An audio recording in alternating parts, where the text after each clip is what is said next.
Wednesday's Daily Mail now.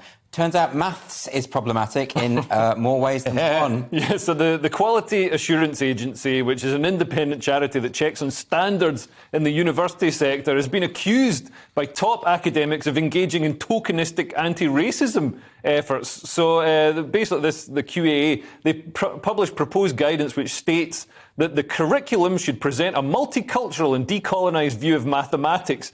I mean, I don't know how mathematics can be racist. It's amazing. It's numbers. It's literally what you get. I mean, I guess the number 4 looks like it's goose stepping. Yeah. Problematic. 88, that's 2 fat ladies. That's definitely getting So banned. they want to decolonise mathematics in the way that they do with literature, where you basically remove books by old white men. Yeah, so there's certain numbers or sums, I guess. So there's British statistics pioneer Carl Pearson, who founded the first statistics department at UCL in 1911, but also believed in the existence of inferior races, which probably wasn't an uncommon attitude in 1911. He was born in 1857. Yeah. So that might be why. And Sir Isaac Newton was a shareholder in the South Sea Company that traded in slaves. But I mean, there weren't that many. So therefore, gravity must be wrong. Well, no. Right? If he was involved with slavery, we can't say the apple falls off the tree anymore.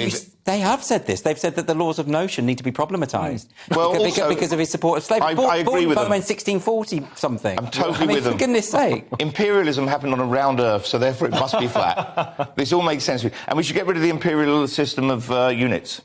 Yes, of course. That's imperialist. But look, it's surely going too far, Leo. I mean, the idea of... What? How can you say that? The idea of... Look, we always thought that the decolonisation thing and all of this kind of stuff would be restricted to the humanities. To actual colonisation. When we're talking about poets and all the rest of it, and airy-fairy abstract stuff, which I specialise in, right? But numbers and science... Yeah. Surely they're immune. I mean, because mathematics is the sort of purest form of communication and understanding the universe. Yes, you can't into... It cuts through everything, all disciplines and so on. And what's going on is that there is an ideology that is colonising the disciplines. Right. And saying you must do things our way. That's exactly what they're supposed to be against. But it's literally like this sort of Orwellian, 2 + 2 = 5 or whatever. Well, that is a thing, isn't it? That has been all over the internet, that people are now saying it does. 2 + 2 does equal 5. Actual mathematicians in actual universities are saying 2 + 2 maybe does equal 5. There are different ways of knowing, everyone. Right. That's what they're saying. I mean, this is we've just got to drive it out at this point, haven't we? This isn't serious stuff. Yeah, I don't know. I want to see what happens with it. Yes, I feel like it should be funnier. You know what will happen, Kerry? It's so serious. Planes will start falling out of the sky because the engineers don't know how to add. Yeah. That's what's going to happen. They'll go, at least it wasn't a colonised plane. Exactly. Silver linings. Anyway, we're going to move on now to the next story. This is Wednesday's Times. And, of course, it wouldn't be Britain without another strike. Yeah, so this time it's academics. Academics have promised to stage the biggest ever university strikes this month, with millions of students set to face disruption. Oh, no, who will indoctrinate the children? This is appalling. Who's going to spread terrible ideas about mathematics being racist? I know that the student union, the NUS, are supporting the strikes. Yeah, of course, they're going to support anything that's a terrible idea.